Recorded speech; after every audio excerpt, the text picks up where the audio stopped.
Hey guys, some Gamer Dude here. So, I wanted to talk about this because it's quite interesting.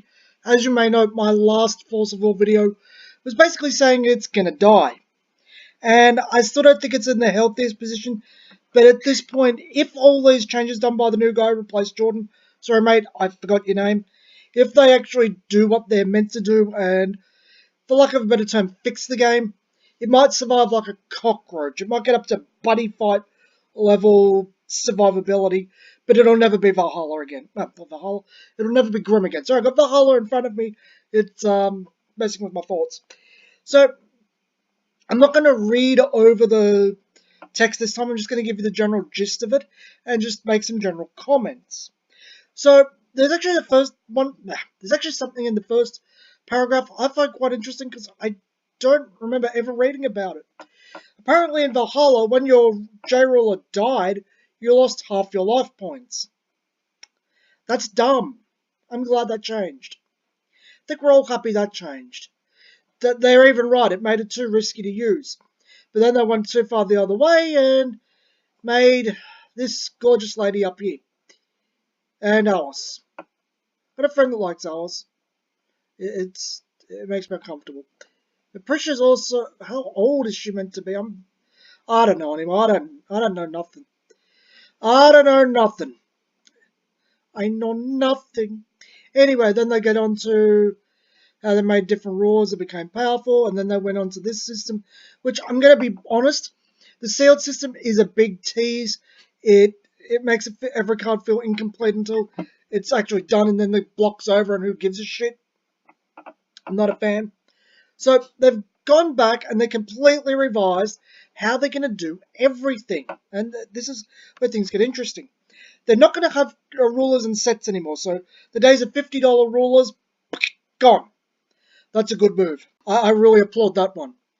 But it does mean the decks are going to have to stay in production for quite some time. Unlike the ones from at least Lapis Cluster, these are going to have to stay around for the whole block, more or less. They're going to have massive production. And I think that's the kind of the point. They want to keep the decks having a point in production. For that reason, that's why the rulers are only there. Likewise, it mitigates the cost from the set. But there is going to probably be something in the set to help that actually sell. Because without the rulers, everything's a bit too easy to pull and nothing's... I think the rarity system's going to be completely changed again. I think they still need to find that sweet spot they're looking for. Anyway, the decks are interesting. They come with 2 rulers each. They're 2 half decks that make a full deck. Come with 12 magic stones so you can play against a friend to test it out. And 10 runes. We'll get into the runes in a minute. And yeah, the sets are going to support the rulers over time.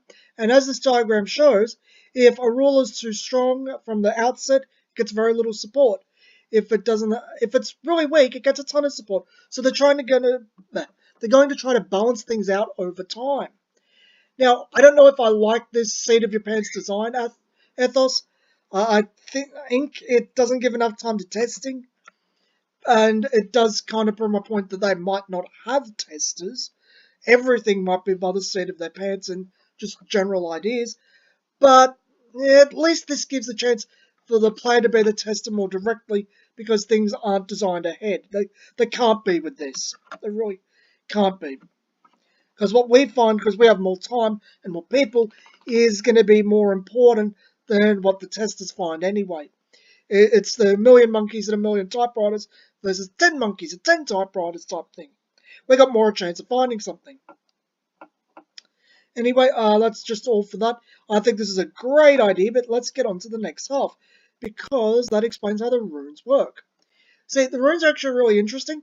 It's a side deck, more or less, and your character can use up to 10 of them. Well, not 10, or totaling 10, because they have a thing on the side. And that, from what I understand, they work as chance. They're one-time deals. Like I think was God's Art once a game. I think it was. Not entirely sure. But my point is, it's made as a side deck type thing.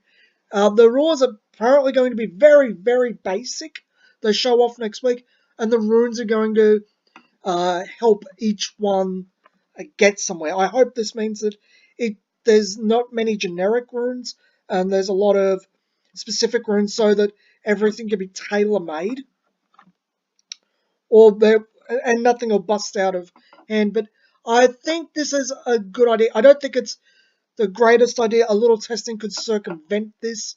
This isn't necessary. It's a cute gimmick, and it does give me vibes of the G Zone from Vanguard, but something I'm not very fond of. But I guess this one's a lot healthier because of the massive difference in the game design. I guess it's a lot more like Valentina version 2 in its own way, I guess. But I think it's going to be good. You can only use it up to you have the total divinity on the side adds up to 10, because the rulers apparently only have 10. And once you reach 10, you can't do it anymore. And the upper limit of cards in the rune area is 5, so you can't have 10 ones. So that's actually an interesting little barrier there. So it's trying to migrate, because it doesn't say that they're unique. They've got legendary status, or I forget what it's called in Force of Will, the one per deck thing. Well, one per board, I guess. But this is actually looking pretty good. I'm curious to see where it goes from here. The fellow that replaced Jordan said that the color wheel is finally getting fixed next set. They couldn't do it for the end of Raya, but they're finally going to fix that shit. Because that's been a festering pile for a long time. Green does too much, blue does too little. The other three are perfectly fine, let's be honest. But there's way too much colour blurring in general in the game. They need more definitive traits. Things need to be established properly. In a lot of ways, Forceful is a very Western game because it's based on Magic, developed by Japanese people and showing all the problems of all Japanese games ever. I think this Western mind that can more put things into place, it's going to be good for the game.